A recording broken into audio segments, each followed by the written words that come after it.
Speaking of being the avatar or the saint, or the Buddha or the Christ, being in Tao, chapter 4, God in the world. That's what this is all about. How do you do that? What does it mean? What does it look like? So we are bottom of page 56. God in the world. That art thou. Behold it one in all things, God within and God without. There is a way to reality in and through the soul, or the spirit or consciousness, and there is a way to reality in and through the world. You should do it now, here.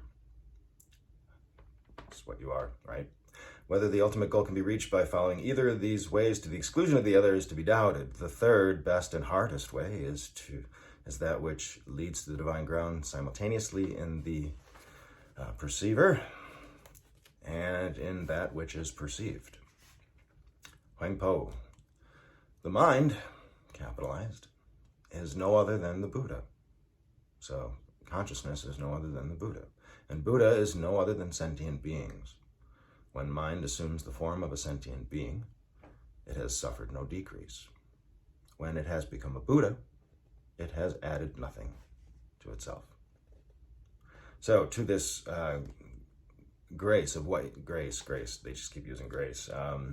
Grace, again, it's what you already are. You don't earn it, you don't get it, you don't achieve it, you have it already. Well, how come you're not aware of that? Let's talk about it. Suso, eternally all creatures are God in God. So far as they are in God, they are the same life, the same essence, the same power, the same one, and nothing less. Ricebrook, more about grace. The image of God is found essentially and personally in all mankind. Each possesses it whole, entire, and undivided, and altogether not more than one alone. In this way, we are all one. In this way, all are created equal, right? Intimately united in our eternal image, which is the image of God and the source in us of all our life. Our created essence and our life are attached to it without mediation and as to their eternal cause. And then in regards to this third best way, right? So that would be grace with soul, and through the world, this third is the combining of these two, so through some kind of action. St. Bernard. God who, in his simple substance, is all everywhere equally, nevertheless, in efficacy, is in rational creatures in another way than in irrational, or sentient, or thinking, or metacognition, thinking about the fact that I think. And in good rational creatures in another way than in bad. He is in irrational creatures, in everything, as it were, in such a way as not to be comprehended by them. By all rational ones, however, that's BS, he can be comprehended through knowledge, but only by the good is he to be comprehended also through love, actually experienced. Oh, and Meister Eckhart. When is a man in mere understanding? I answer, when a man sees one thing separated from another. Discernment of separation, differences. And when is a man above mere understanding? That I can tell you. When a man sees all in all. Then a man stands beyond mere understanding. Okay, Lankavatara Sutra. Sure, what's that? There's 4 things here. 4 things. No thought, as some kind of a summit. And then what is it to be like a Buddha, or a self-Buddha, or suchness, and finally, what is it to be an avatar? There are 4 kinds of dhyana, spiritual disciplines. What are these 4? They are, first, the dhyana practiced by the ignorant. Second, the dhyana devoted to the examination of meaning. That's just understanding, the booby prize, right? Third, the dhyana with suchness for its object. I must attain it, yes. Fourth, the dhyana of the Tathagatas, or the Buddhas. What is meant by the dhyana practiced by the ignorant? It is the one resorted to by the yogins who exercise themselves in the disciplines of Sravakas, Prataka Buddhas, contemplatives, and solitary Buddhas of the Hinayana school, who, perceiving that there is no ego substance, that the body is a shadow and a skeleton which is transient, impure, and full of suffering, persistently cling to these notions, which are regarded as just so and not otherwise, and who, starting from them, advance to stages until they reach the cessation, where there are no thoughts. This is called the dhyana practiced by the ignorant. And most people who have a problem with spirituality or religion or a god is just, well, then this isn't real. And that's kind of what that usually poses a problem. It's like, no, I'm pretty sure I exist here. So there's still individuation, even though it's the same individuation over there and over there and over there, and it's all the same substance. So what then is the dhyana devoted to the examination of meaning?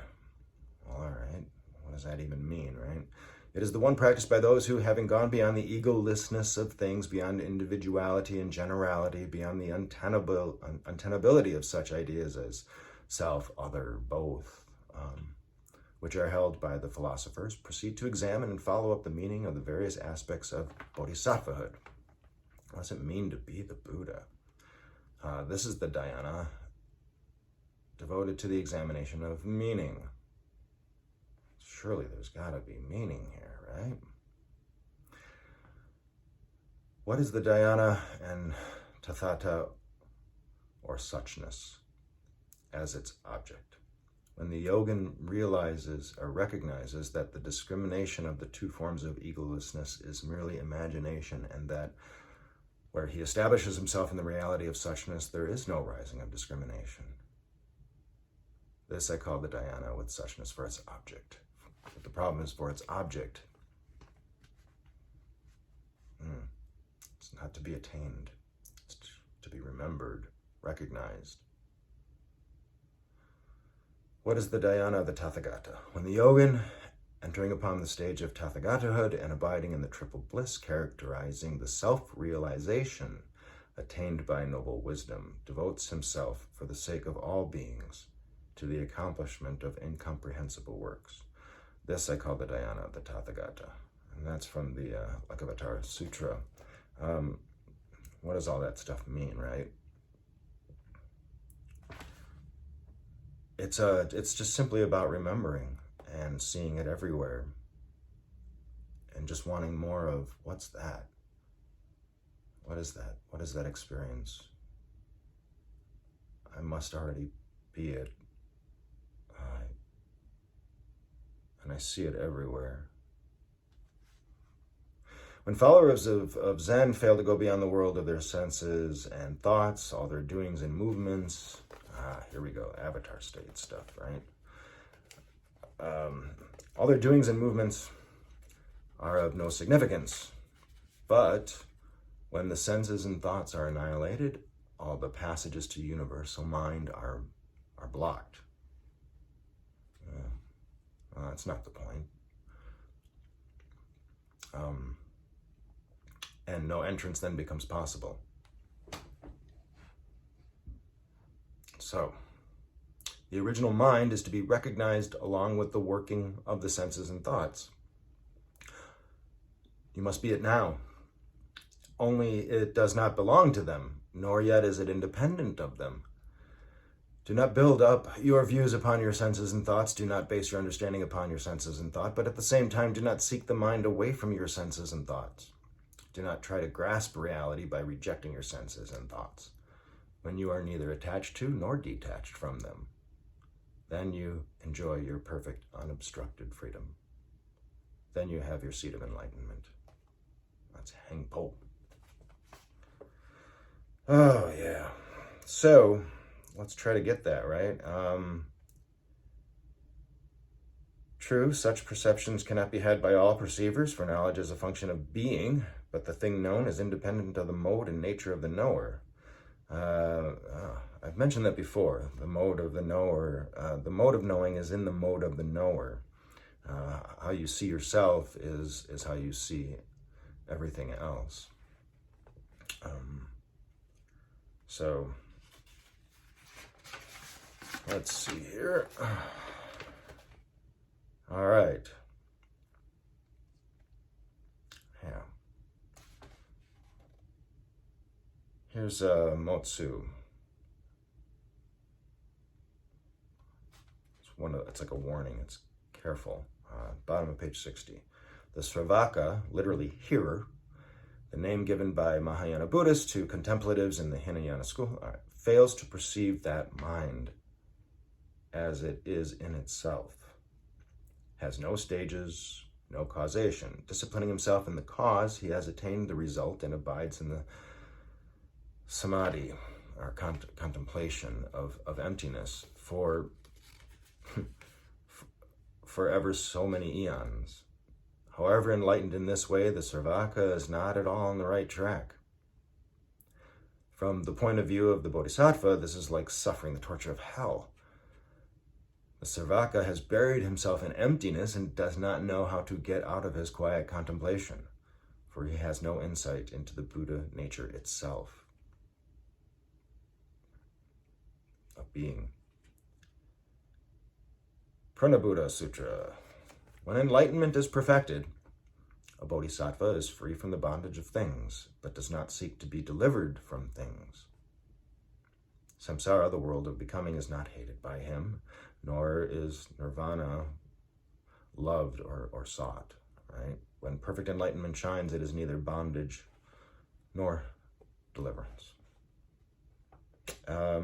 Sri Aurobindo, again talking about the state of the Buddha or the Avatar or the saint. The touch of earth is always reinvigorating to the son of earth, even when he seeks a superphysical knowledge. Isn't that what we're doing? It may even be said that the superphysical can only be really mastered in its fullness, to its heights we can always reach, when we keep our feet firmly on the physical. Earth is his footing, said the Upanishad, whenever it images the self that manifests in the universe.